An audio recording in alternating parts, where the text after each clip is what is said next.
د الله رب العزت په توفیق سره او د هغه په رحم او کرم سره د سوالاتو جواباتو په دې مبارکه سلسله کې نن 215 نشست او ناسته ده او په دې کې اولنی سوال دا یو ورور کړی دی چې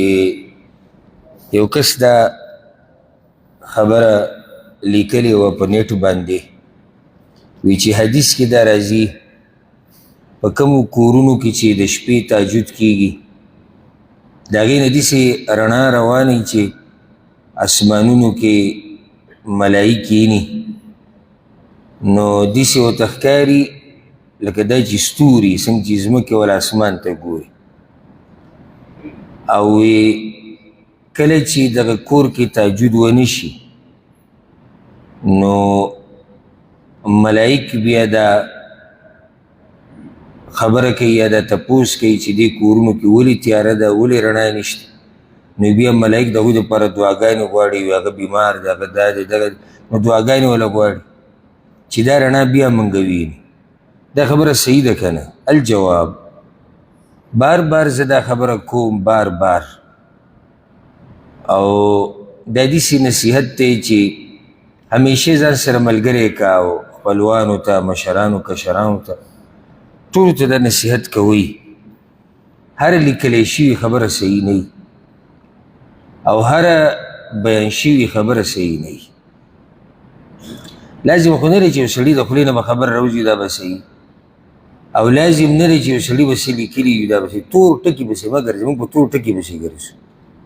د سپینه پاڼه باندې چې تور ټکی ویني موږ کتابونو کې راغلی دا په پاڼه باندې لیکلی شوي وه په نیټ کې وه یو سړی لګیا و نو لګیا دی و که نه زموږ دې سره سوی مه یو سړی لګیا و خو څه یې وي سوال دا دی تور ټکی و خو څه وو سوال دا دی اهمه مسله هغه دا دی چې دلیل یې څه و خبره یې څه اوس ګوره دا خبره چې کومه کړې ده دا حدیثونو کې خو دا نشته چې ملایک د اسمان نه ګوري هغه کورونو ته چې کومو کورونو کې تهجد کېږي او د هغې نه رڼا خیږي دا خبره داسې نشتې لکه څنګه چې دې رور کړې اوس ګوره داسې سړی ویلی شي چې قرآن لوستل دا د بنده دپاره رڼا ده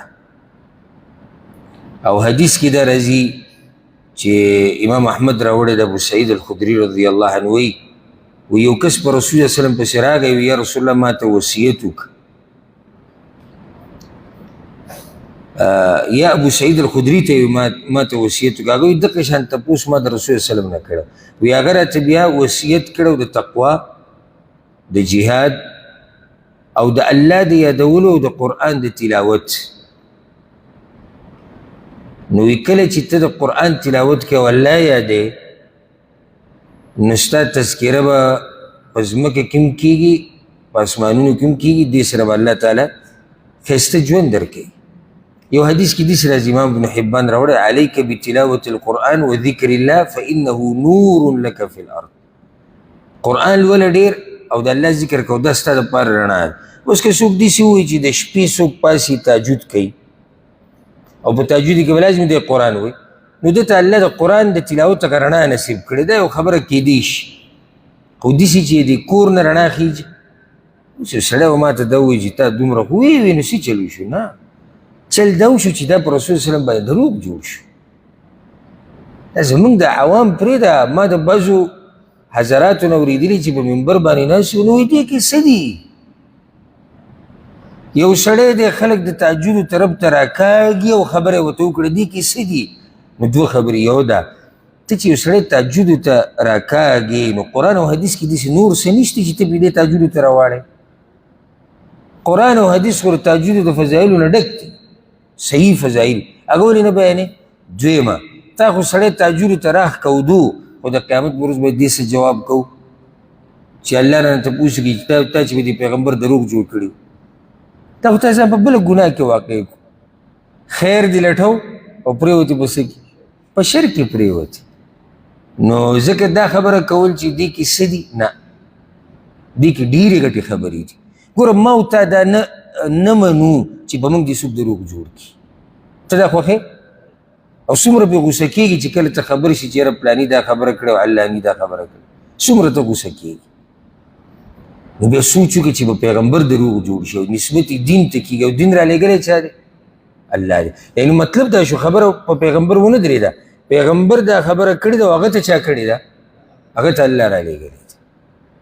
نو دا وړې خبرې نه دي. بله خبره ته دا ووایم، ګوره چې د ملایکو په باره کې بیا خصوصا خبرې کول او د هغې تفصیل بیانول دا هله کېدی شي چې قرآن او حدیث کې یو خبر راغلی، ځکه چې دا د علم الغیب خبرې دي. ملایک موږ نه وینو په خپلو سترګو. د ملایکو په باره کې چې موږ ته سم بیان شوي دي هغه موږ هغه منو کوم چې الله او د الله رسول ویلي بس فقط. اوس یو پیر صاحب موږ ته ووایي چې ما پسې د شپې لکه هغه یو چې وي زما خوا ته راغلی چیمس کله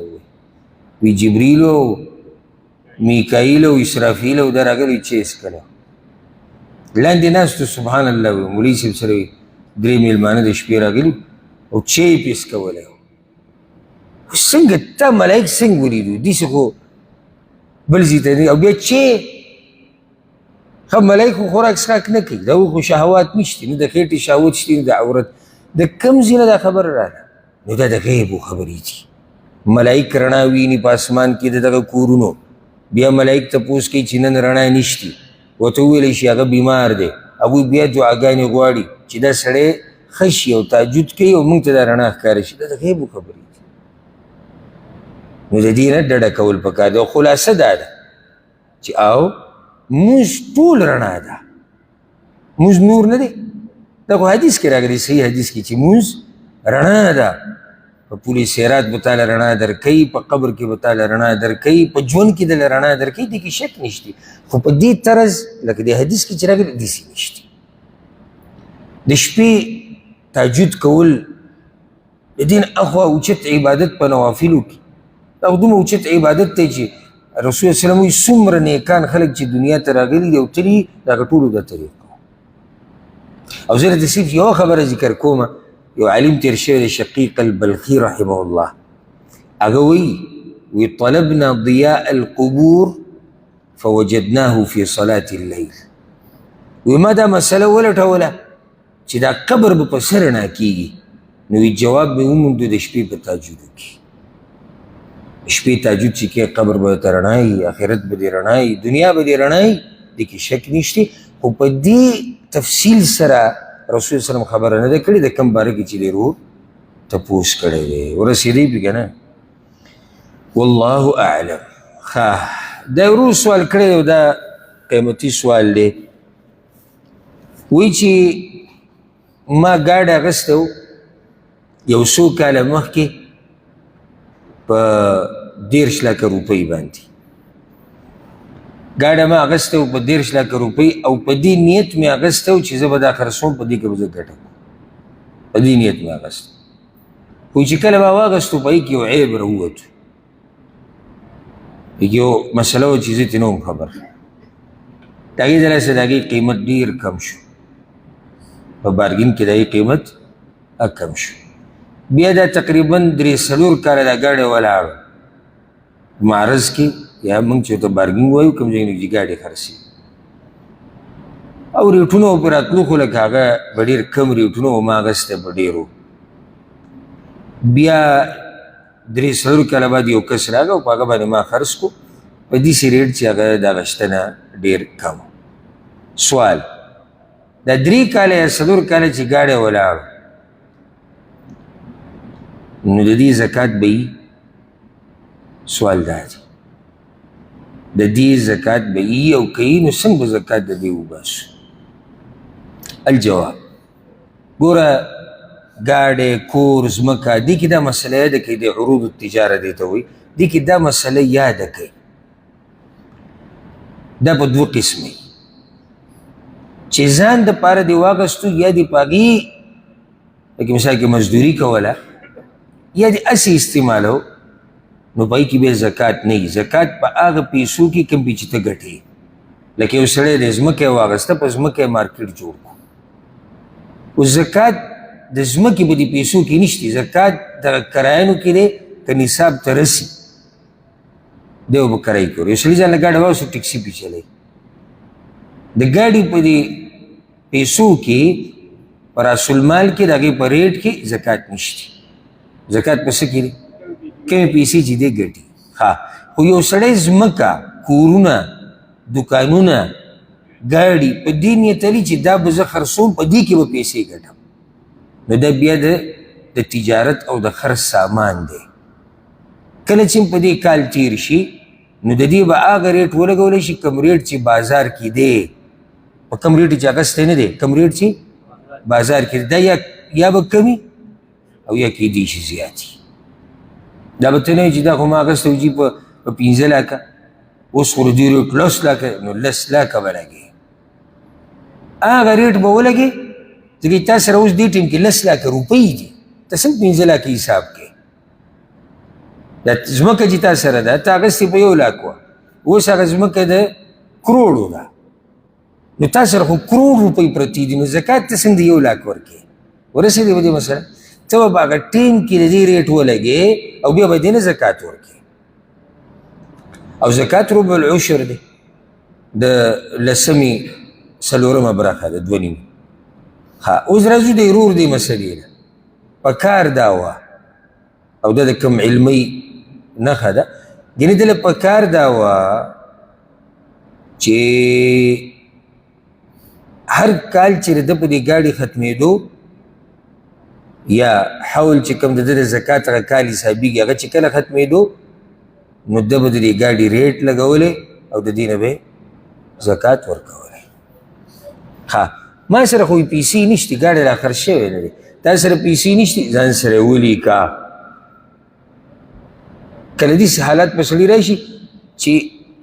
یو سامان ورسره وي څه شي نه ورسره وي خو نغدي پیسې ورسره نه وي نو شریعت کې یو بله طریقه هم روانه ته دا ځان سره نوټ کړه د 2023 کال چې تیر شو د هغې په ما باندې 20,000 روپۍ راواوښتې د زکات 2025 کې په ما باندې 15,000 راواوښتې بیا چې کله تا دا ګاډی خرڅ کړو ځمکه دې خرڅ کړه دوکانونه دې خرڅ کړو دا پیسې ټولې راواله وورېږه یو بله فایده ته ذکر کړه دا به ډېرو ملګرو ته نه وي معلومه نصاب نه د دې ګاډي حساب د کال دا د کوم وخت نه شروع کېږي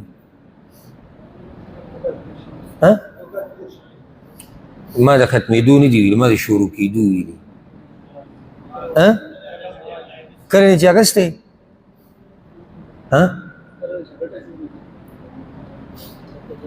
نه نه نه ګټه خو هغه خو پوره ګاډی خرڅوي پیسې پکې ګټي کال چې پې تېر شي دی اخري وخت دی زه اول سر وایم اول سر یې د کوم ځای نه شروع کېږي دا ټول د جوابونه غلط دي اوس ما سره پیسې دي او دا پیسې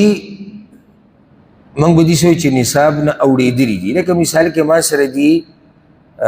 15 لکه روپۍ دا نصاب نه اوړېدلي داسې مثال ورکوم داسې چې سړی دې مبلغ ته ګوري چې دې کې به زکات دي دې کې به نه دا مثال دی 15 لکه روپۍ دي ما سره او 15 لکه روپۍ د نصاب نه زیاتې دي په دې اوس کال سټارټ دی حساب سټارټ دی که نه دی او ما په دې ګاډی واغېستو نو دا هم اقا کال روان دی هغه زوړ د ګاډي د سر نه بیا سړی شروع کړي تا سره خو پیسې د مخکې نه پرتې وي په دې مسله ونه رسېږي پوه شوې بې که نه دا څومره اهمه مسله ده اکثر وایي چې ګاډی والي نو دې نه مخکې به څه کوو هغه حساب تا په څه باندې بند کړو ولې د هغه ودروه کال همدقه زما پیسې وي اول ما سره نقدې وي اوس ما سره سامان د تجارت شو نو کال به هغه حسابېږي د هغه سر نه هغه کوم نصاب چې تا سره کوم مال چې تا سره او هغه نصاب ته رسي او تا په حساب شروع کړی نو مکه حساب به جاري وي داسې یو فایده مې درته ذکر کړه چې دا زما د ګمان مطابق ډېرو خلکو ته نه وه معلومه که نه تاسو ته معلومه وه او که معلومه وه نو بیا بخښنه غواړو او بیا به کوم ستاسو فایده ده علم ستاسو هم راتازه شو یو مسله راتازه شو دا اهمه مسله دي که ډېر خلک خطا کېږي ها د ورور سوال کړی دی وی نن سبا اکثر خلک په دې موبایلو باندې یو بل ته د میسیج لیږي کاغه واتس ایپ یو کاغه ایمو یو کاغه بل څه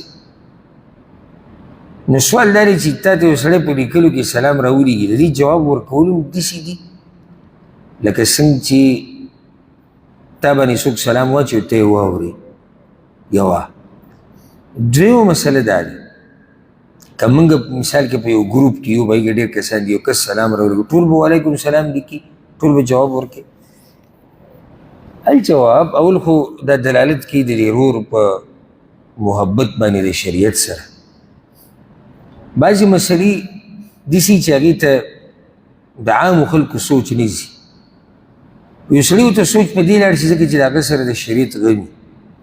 سره سوچي و دا مسله دی ورور ته معلومه ده چې سلام اچول دا موږ څو پیري سلام اچول په چا باندې دا سنت مؤکده دي الله په ډېر اجر ورکوي او جواب واجب دی که جواب دی ورنکړو ته ګناهګار یې د ورور سره دا مثلا پیدا شوی دی چې لیکلو کې راولي او ګروپ کې راولي دې سره به څه کوو اولنۍ خبره هغه دا ده که په ګروپ کې سلام راولېږو او دا مسله د هغه چا هم د یو کس راننوتو او خلک ډېر شی ناستي بیټک کې بیره کې او یو کس سلام په دوی واچو نو دلته د سلام جواب ورکول فرض کفایي دي یعنی که یو کس جواب ورکو نو د نورو نه د دې جواب کول ساقط شو د یو هغه وعلیکم سلام پوره دي د یو وعلیکم السلام هغه پوره دي او که ټول غلی شو نو بیا ټول ګناهګار دي که ټول غلی شو بیا ټول ګناهګار دي او که یو پکې جواب وکړو نو د دې نورو نه دا فرض دا ساقط شو ها بله مسله نو دغه مسله د ګروپونو هم شوه که هغه انټرنیټ کې هر قسمه طریقې سره چا سره لږې خبرې کوي او یو سړی سلام راولېږي او یو کس ورته وعلیکم السلام وي نو د نورو نه فرض ساقط شو که تا سره لګیا دی یوازې نو هم د سلام جواب ورکول لازم دی تا سره یوازې لګیا دی نو بیا په تا لازم دی چې ته به جواب ورکړه خو دې ځای کې ته یو فایده ذکر کړم هغه دا که تا دا جواب ځان سره ورکو او جبه دې پې وخوځوله شونډې دې پې وخوځولې نو فرض تا نه ساقط شو تا پې عمل وکړو دا مسله مې زده کړي لکه اوس یو کس ما ته راولېږل السلام علیکم ورحمت الله په لیکلو کې ما سره ټیم نو مصروفه ومه ما چې کله ده دا میسیج وکړو ځان سره مې وعلیکم السلام دا واجب هغه فرض هغه ما سره ته ورسول غوره طریقه دا ده چې ته په لیکلو کې جواب ورکړي ولې غوره طریقه دا ده بدګماني به نه کوي په تا باندې چې زمونږ نن سبا بدګمانیان هم ډېرې وه خصوصا د پښتنو موږ ډایرکټ د باندې داسې ټاپر اچوو که نه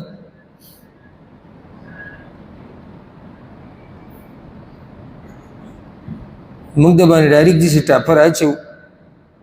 چې ته به د ځان نه خبر نه یې او موږ به نور څه جوړ کړي زه به وړه مسله و دې خوا ګورئ زه ټول یې مصروفه کړئ ها په دې کې دی چې بدګمانه کېږي به نه او دا خو ښه طریقه راووته دی مخکې دا دی چې دا وټساپ او دا شینې مینه پخوا چې نوي نوي راوتي وو که نه نو په هغه وخت کې پکې دا اپشنې ماپشنې نه وي دا چې دا نښه شنه شوه او نښه توره ده نو هغه به چې نښه شنه شوه او تا به جواب ورنه کړو دا به دې بل کوپر کړه که ته هر څوک دې نږدې ورځو کې درې ورځې مخکې یو کس ما ته میسیج وکړو قیامت په ورځ به د الله په مخ کې دې تکبر تا نه تپوس کوو زه دا میسیج وکړو دې خو فارغه ناست دی یو کس دی فارغه دی او یو کس ته روزانه 1400 1500 1400 پورې میسیج راځي دې د هغه قیاس په ځان کې او خپل قیاس په هغه کوي نو چې کله ورته ته وایي چې یاره ما ته میسج ډېر راځي نو دا موږ ته نه راځي نو ده ته د دې دوه دانې ملګري د هغو ته سلام رالیږلی او یو ورته ورور یا کاکا یا ماما سلام نو په 40 غنټو کې 3 میسج ته به جواب نه کوې او بیا هغه میسج یې څه دي دلته میسج یې ټولې چې ته یو یو له جواب ورکوې 2-3 منټه کم سے کم دی دا کم سے کم نو موږ بیا عذر هم تاله نه لټو ګورې که ته په دې تمه پروت دي چې موږ به دله عذر ولټو نو موږ ګوره عذرونه لټولو والا نه یو موږ به ډایرکټ بیا په تا باندې یو فتوا راچوي ته به خبر هم نه یا متکبرې یا دې زموږ سره نه لګي یا یا یا یا یا ډېرې خبرې دي نو ځکه لیکلو کې فایده دا ده چې بدګماني به ختمه شي نور که هغه شرعي مسله چې کومه ده او ځکه زه تاسو ته یو ډېره ښکلې خوندوره فایده ذکر کومه هغه دا د سلام دا جواب ورکول موږ واجب دي ځکه چې د دې سره تعلق ساتي دوه حقونه یو حق د الله دی او یو حق د بنده دی ها اوس یو کس راغی او وی پلانې تا ته سلام وایي پلانې تا ته سلام وایي ښه د پلانې شتي چې زه له جواب ورکړم اخو نشتي کنه نو سړی به چې اخو شتي نه چې واوري نو موږ اوس حق د الله پاتې دی الله راته وي ته به جواب ورکړې ما دا جواب ورکو یاره یا پلاني تا ته سلام وي وعلیک وعلیه السلام په تعظیم سلام باغلي نو اخو شتي نه نو ما دا وعلیک السلام چاته وي نو د هغې جواب دا دی چې دا سړی که ما ته مخامخ نه دی خو دا خو په ما باندې د الله هم حق ده الله راته ویلي چې ته به دا جواب ورکړې ورسېدی بي که نه ها دا یو ورور سوال کړی دی او دا ډېر اهم سوال دی خصوصا د نن سبا د حالاتو سره وی بعض بینکونو والا دا طریقه شروع کړې ده چې څوک یو نوی کسټمر او عمیل راولي او په دغه بینک کې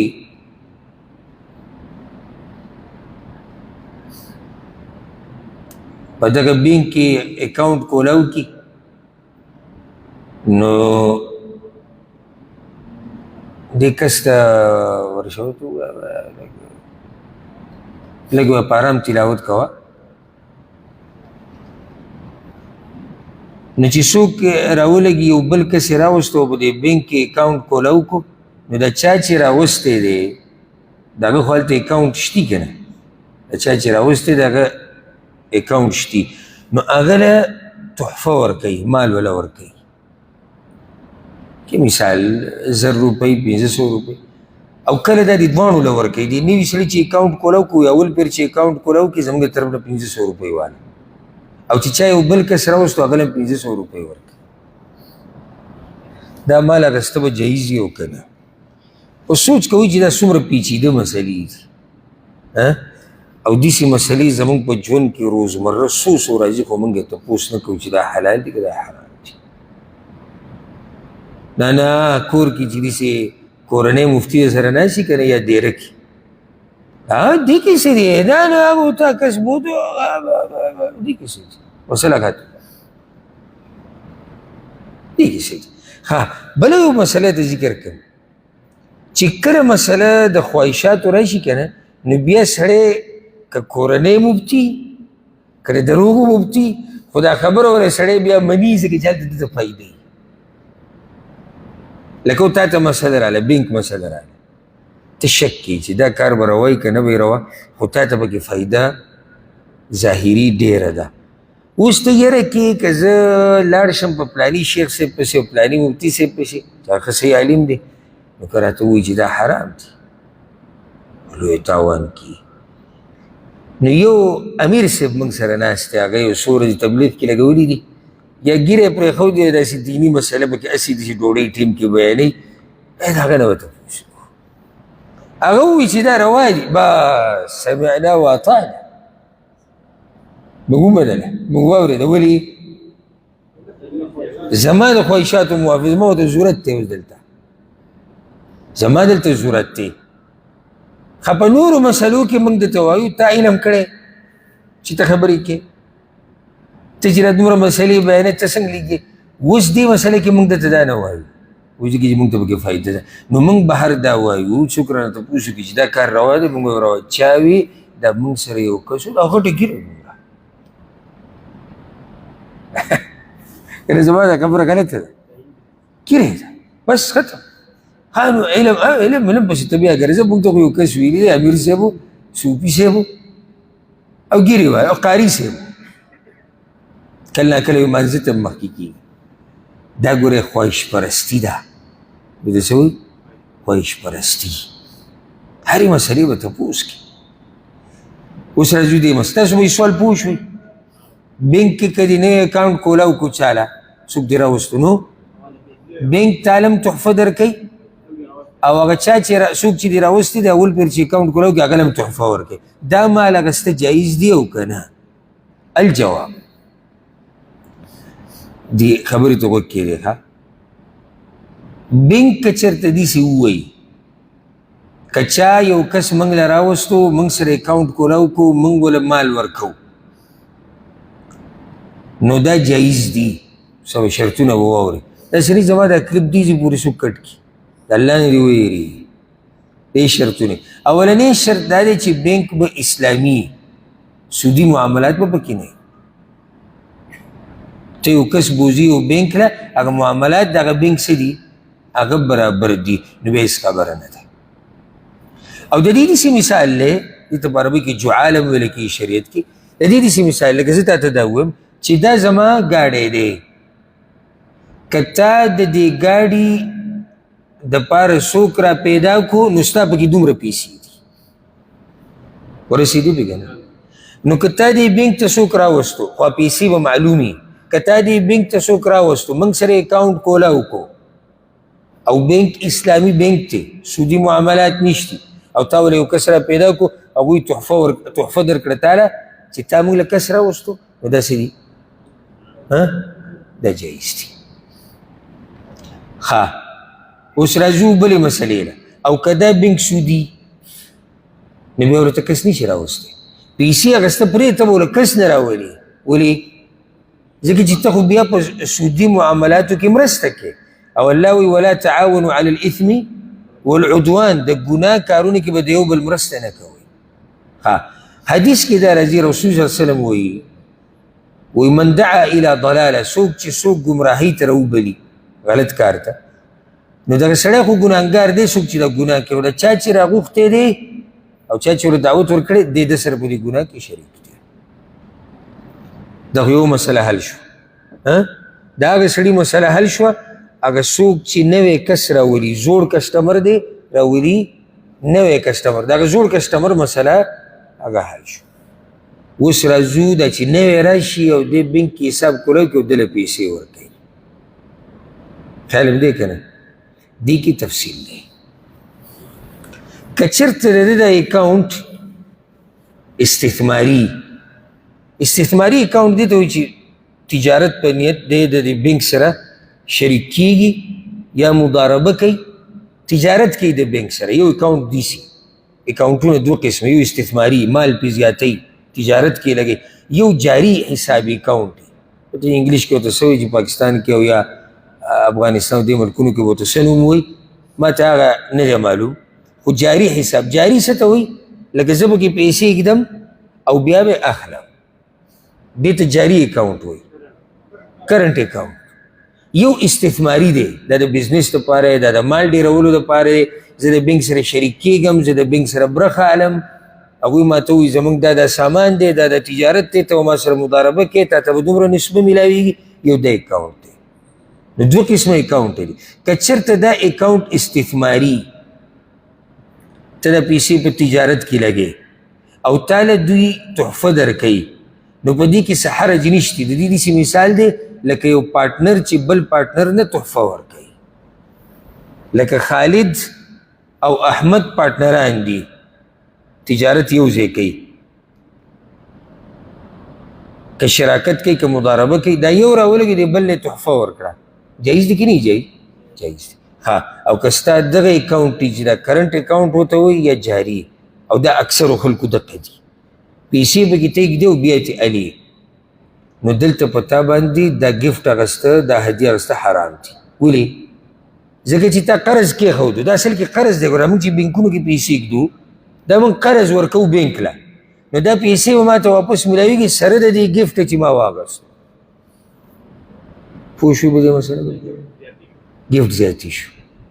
تا قرض ورکړو که نه نو قرض چې دې ورکړو نو هغه تاله تحفه درکړه او ستا دا پیسې به تاله واپس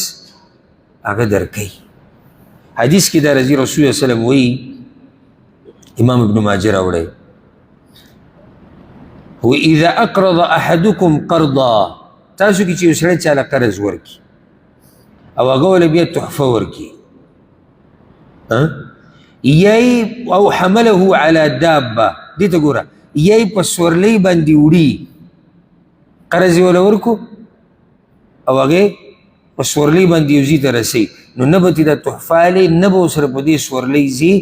الا رسول صلی الله الا دا که د دې قرضونه مخکې د دوی په منځ کې دا معامله وه بیا صحیح ده خیال هم دی که نه څومره پیچیده مسله ده ګاډي کې به ورسره نه ځي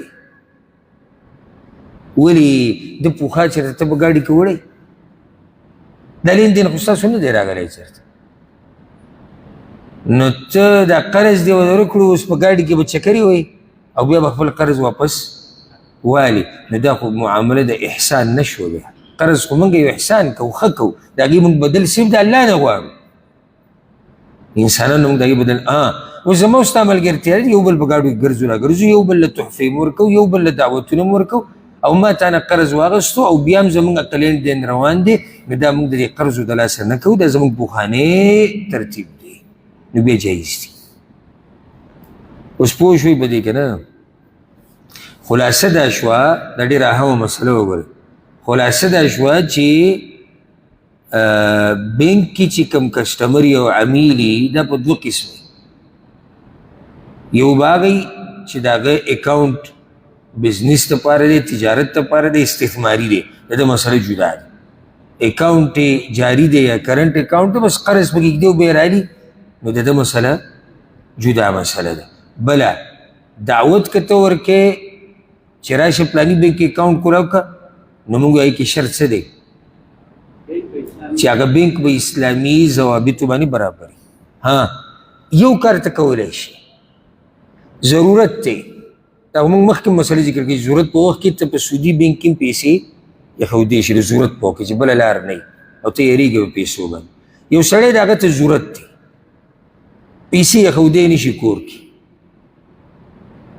او بیا به زموږ په ملکونو کې پیسې کښېږدي هغه پوره 2 لک روپۍ خو داسې یو غټ بنډل پروت وي ته ګرځې په کوم ځای کې ږدې به په کوم ځای کې د هغه ځان له یو غم دی د یېرېږي د ډاکوانو نه یېرېږي د غلو نه وګرځېدو را وګرځېدو داسې بینک ورته برابر نه شو چې هغه اسلامي ضوابطو احکامو سره برابر نو بیا دله اوس جایز دي چې د سودي بینک کې پیسې کښېږدي ضرورت دپاره بس چې ضرورت ختم شو بیا بدېږي او تا ورته یو بینک وښو چې بیا پکې دغه ښه دی نو دا کار اوس تا روا دی که ناروا دی روا دی ولې روا دی ضرورت دی دا روا دی ځکه چې ضرورت دی والله اعلم دا مسله ما لږه تفصیلي بیان کړم چې تاسو یې پوه شئ یعنې داسې موږ ویلی شو چې دا تحفه اخیسته روا دي او دا ناروا دي قصه به ختمه شوې وه خو بیا مو تاسو کرر ریبل کول چې دا روا ولي دي او ناروا ولي دي نو اوس تاسو ته واضحه شوه چې د یو حال کې روا دي نو وجه یې څه ده د بل کې ناروا دي نو وجه یې څه ده والله اعلم دا دې یو ورور تپوس کړی دی وایي ما ته د بواسیرو بیماري ده الله رب العزت یې ټولو ته شفا ورکړي او الله رب العزت یې موږ د هر قسمه بیمارۍ او مرض نه وساتي خو چې کله زه دغه بواسیرو دا ځای وینځم که نه نو د هغې نه څه روځي نه وي بل څه یې وینئ دا ترې روځي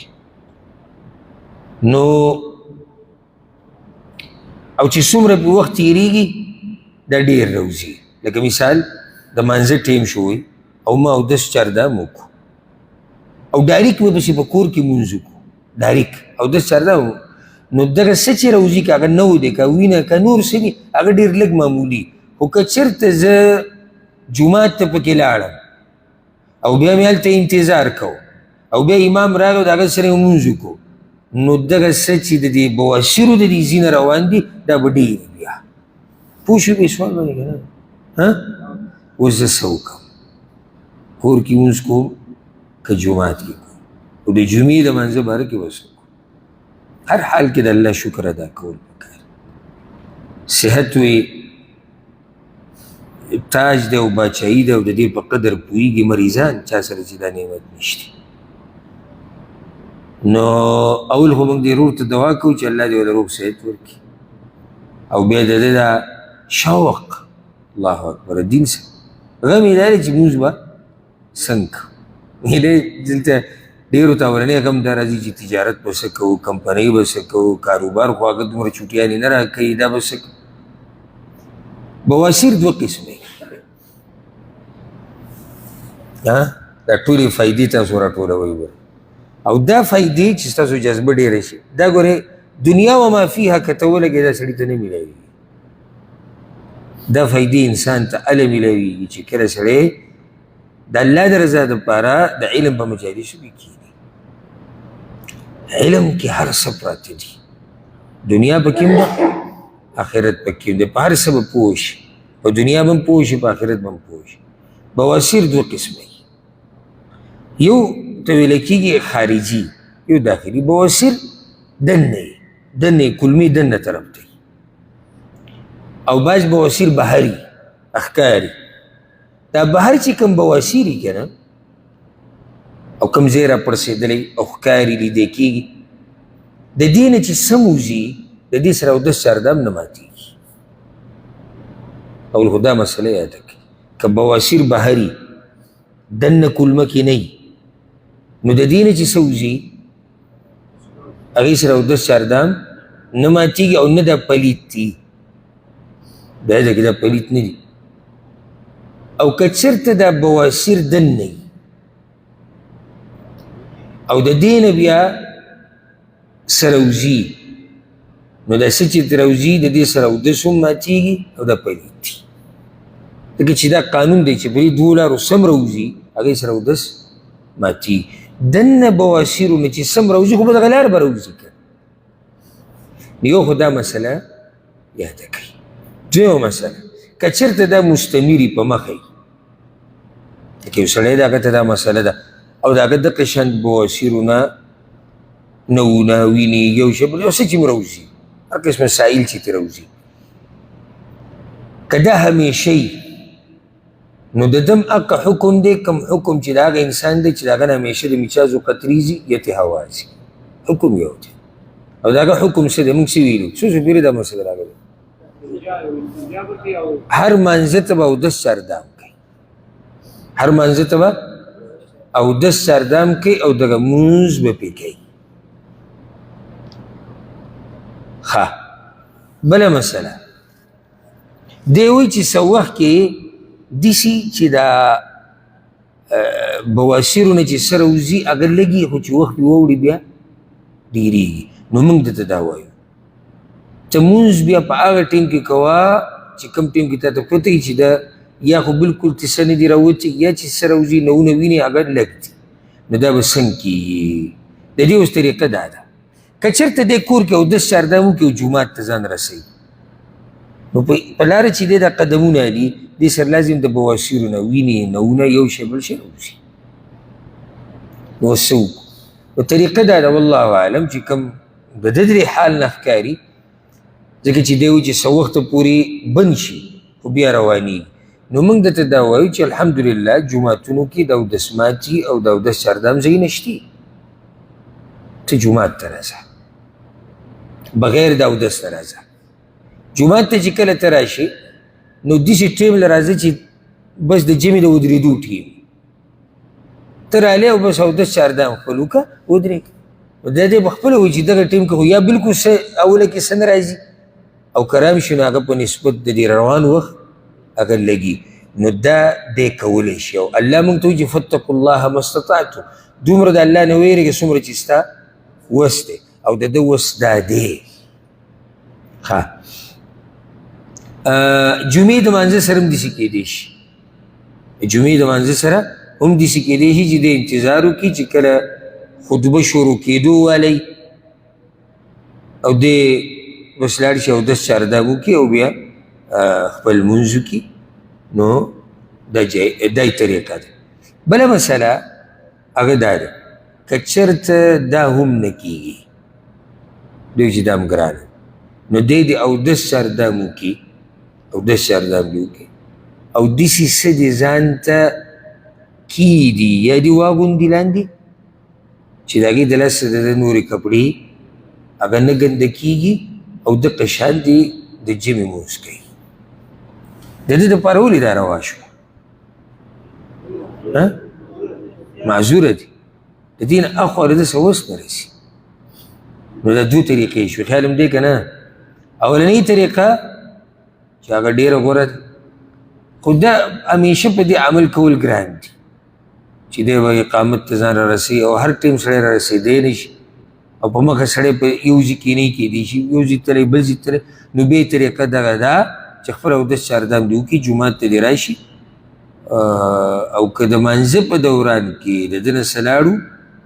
نو مونځ یې صحیح دی والله اعلم. ها دا یو ورو سوال کړی دی او دا هم ډېر ناشنا سوال له فایده مند. یو سړی دی خپل ګاډی خرڅ کو خپل ګاډی خرڅ کو په 10,000 ریاله باندې به بل کس هغه په چای چې خرڅ کو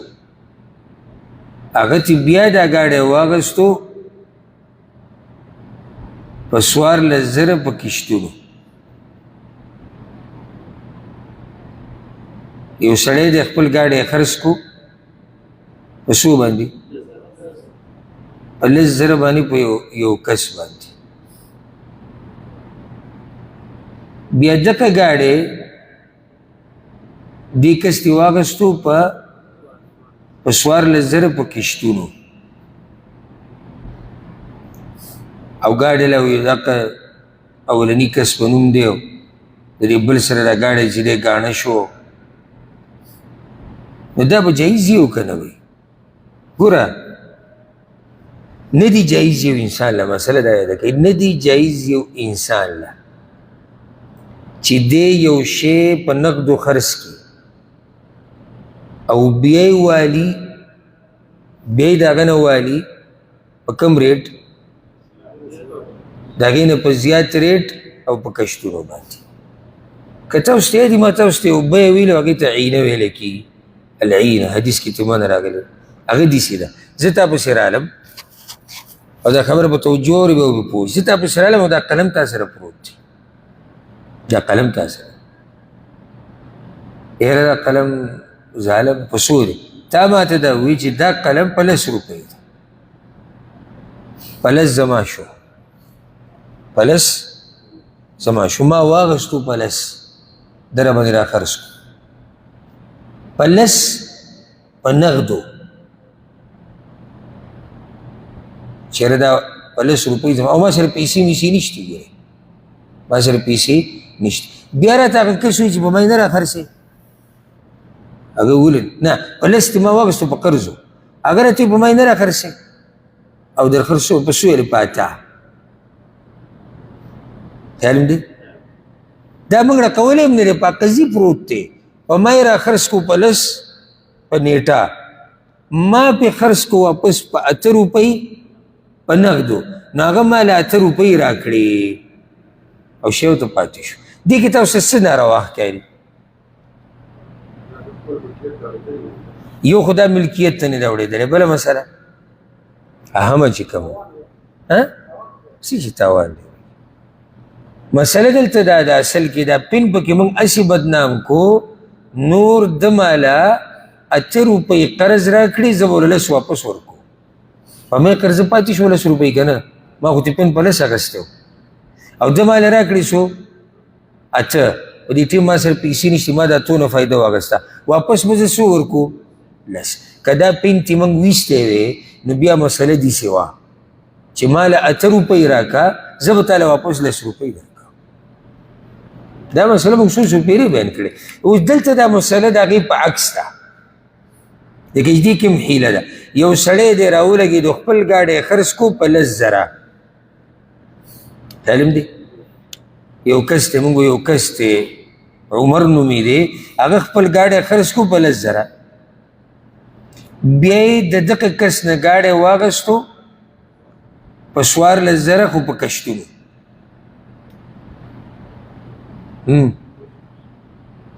اوس دې کې څه حرام دي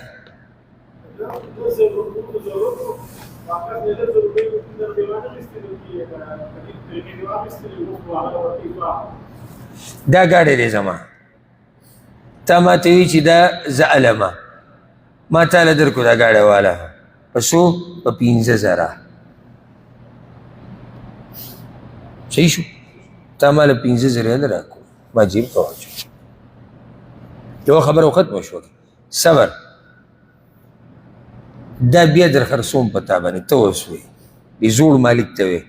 بیا یې در خرڅوم په څو په 8,000 په کشتونو صحیح شو رایک ما بیا خپل ګاډی واغستو لاړم په 8,000 مې تا نه واغستو مسله اصل کې دا وه ګاډی موږ هسې بانه کو تا ماله 15,000 قرض راکړی دی 8,000 به واپس درکړو نه پوه الله مې پوه که دا کانډر پلی دي ټولې اکه اولنۍ صورت دی او کاغه د اولنۍ صورت خو بالکل حدیث کې عیده راغلی دقه شان دا د هغې عکس دی دا الټه دی خیال هم دی که نه په دې کې خرڅوونکی دغه اولنۍ کس دی چا سره چې سامان دی دی پکې خرڅوونکی دی بیا هم دې دقه شی واپس دی نو پیسو ته ضرورت ته چا دی د دې خرڅوونکي په دې عینه کې ضرورت ته چا دی دا څوک چې اولنۍ راغی اخیستونکی بس فرق پکې دا دی نو موږ دلته دا وایو چې دا کار ناروا دی دا حیله ده لکه زه تا ته نشم ویلی چې یاره پلاني ماله 10,000 راکړه زه به درله 12,000 درکړم نو راشي یو ګیم کوو ګیم به ورته ووایو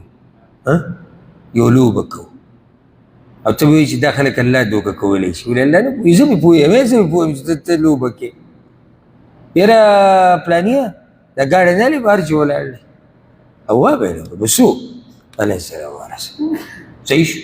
10,000 راکړه ګوره اوس به راکې او دا وایه 10,000 یاره وایله ګاډی واپس واله په ته یې بیا در خرڅوم لا د هغه ملکیت ته وړېدلی هم نه دا پکې لا بله مسله ده یاره زه په تا بیا در خرڅوم په څو یې را خرڅې زه پیسې په کشتونو راکړه او 12,000 راکړه نو دا خو به ته یو کم علمه مسلمان دوکه کې هر شولو به ته دوکه کې ته په یو پوهه انسان نشي دوکه کولی نو د انسانانو هغه رب به پې څنګه دوکه کړي دا خو لنډه دا وه چې 10,000 روپۍ ستا په کار وي هغه دې واخیستې واپس به ته 12,000 ورکوې نو د دې قسم معاملاتو نه ځان لرې ساتي دا په یو صورت کې روا ده بس دا یاده کړئ اخرنۍ مسله په یو صورت کې دا کار روا دی چې کله پکې دا حیله نه دا اتفاق نه دا شرطونه مرطونه پکې نه او اچانک داسې کار وشي اوس اچانک څنګه کېږي زه لاړم ګاډی ځان لاړم یا خپل ګاډی خرڅوم زه لاړم ګاډی خرڅوم مارکیټ هېڅوک نه پېژنم یو ناشنا کس ما پسې راغی ما ته وایي ستا دا ګاډی ظالم په 15,000 صحیح حقیقي بیه ده هغه وایي صحیح دی په 15,000 مې خرڅ کړو زه داسې ووتم خپل ګاډی مې خرڅ کړو هغه له مې ورکړو هر څه قیسه ختمه شوه چابي مې بیا هغه واخېسته ملکیت ته واوړو بیا داسې ګرځېدم هسې د بازار کې چې ځان له ګاډی پیدا چې ګورم هغه سړی ولاړ دی هغه ګاډی خرڅوي په 9,000 زما نه چې ګاډی اخیستو هغه اوس لګیا دی ګاډی خرڅوي په 9,000 په کشتونو او ما چې بیا واخیستو یاره دا ګاډی هم ښه دی او زه پیسې هم لږې لږې ورکول دي نو دا روا دي ولې روا دي اتفاق نشتی شرط نه دی یو بل نه پیژني نه دوی د سود په هیلې جوړه کړې ده دا خو اچانک یو کار وشو نو بیا څه دي انشاءالله بیا